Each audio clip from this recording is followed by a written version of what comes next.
नमस्कार, TV 20 news पर प्रमुख खबरें आप अपने क्षेत्र की देख रहे हैं। मैं हूं आपके साथ अशोक वर्मा।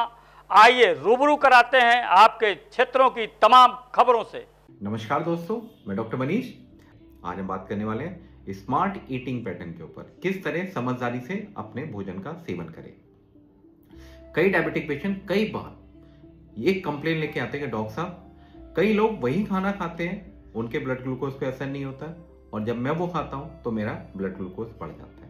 मतलब नियमित रूप से बीच बीच में चावल का उपयोग करते हैं तो उनका ब्लड ग्लूकोज तो ठीक रहता है, मगर मैं जैसे ही चावल का सेवन करता हूं तो मेरा ब्लड ग्लूकोज या ब्लड शुगर काफी तेज रफ्तार में बढ़ जाता है।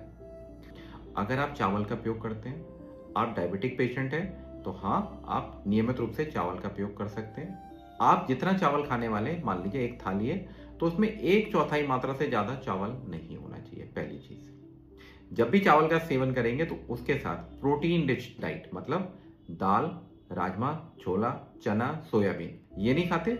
आप नॉनवेज खाते हैं तो आप अंडा, मछली या चिकन का सेवन कर सकते हैं बीच बीच में। थोड़ा सा आपको सांभर या फिर सलाद का उपयोग करना पड़ेगा।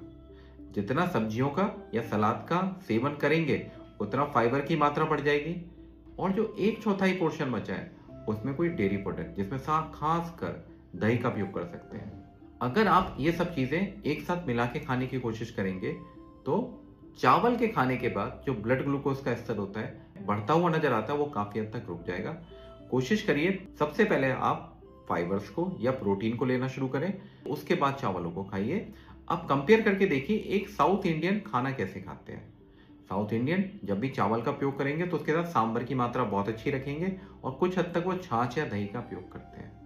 दूसरे उदाहरण के रूप में आप समझ सकते हैं कि हमें इडली कैसे खानी चाहिए। कई लोग इडली को चटनी के साथ खाने का पसंद करते हैं, तो इससे ब्लड ग्लूकोज में उछाल काफी हद तक ज्यादा देखने के लिए मिलता है। अगर वही इडली आप थोड़े सांभर के साथ, थोड़ी सी चटनी के साथ, थोड़े से अगर आप उसको दही के साथ उपयोग में लाने की कोशिश करेंगे तो उससे ब्लड ग्लूकोज में होने की संभावनाएं काफी हद तक कम हो जाएंगी। तो स्मार्ट ईटिंग पैटर्न यही बोलता है कि हर पोर्शन के साइज में हमेशा ध्यान देना है कि आप उस पोर्शन में कार्बोहाइड्रेट्स कितना है, प्रोटीन कितना है, फैट कितना है, और आपके फाइबर्स कितने आ रहे हैं। इस तरीके से स्मार्ट ईटिंग का पैटर्न का आप सेवन करेंगे तो ब्लड ग्लूकोज में उछाल होने की संभावनाएं काफी हद तक कम हो जाएंगी। तो दोस्तों, आज के लिए इतना ही। हम अगले टॉपिक पे आपसे फिर पेश होंगे, तब तक के लिए बहुत बहुत धन्यवाद।